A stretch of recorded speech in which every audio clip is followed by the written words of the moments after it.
தேசிய விருது பெற்ற பசி உள்ளிட்ட திரைப்படங்களின் இயக்குனர் துரை காலமானார். அவருக்கு வயது 84. தமிழ், தெலுங்கு, கன்னடம், மலையாளம், ஹிந்தி உள்ளிட்ட மொழிகளில் 46 படங்களை இயக்கியவர் துரை.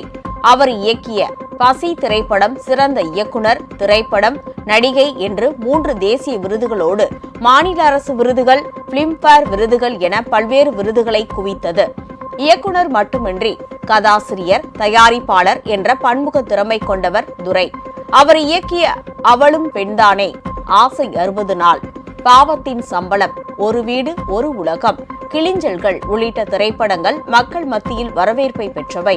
இந்த நிலையில் வயது மூப்பு காரணமாக காலமான துரையின் உடல் திருவள்ளூர் அடுத்த வேப்பம்பட்டு பகுதியில் உள்ள அவரது திருமண மண்டபத்தில் பொதுமக்களின் அஞ்சலிக்காக வைக்கப்பட்டுள்ளது. உங்கள் ராஜ் நியூஸ் தொலைக்காட்சியில் திங்கள் முதல் வெள்ளி வரை தினந்தோறும் பிற்பகல் 2 மணிக்கு உங்கள் பகுதியில் உள்ள குறைகளை நேரலையில் தெரிவிக்கும் புகார் பெட்டி நிகழ்ச்சி. பங்கு பெறுங்கள், பயனடையுங்கள், காணத் தவறாதீர்கள்.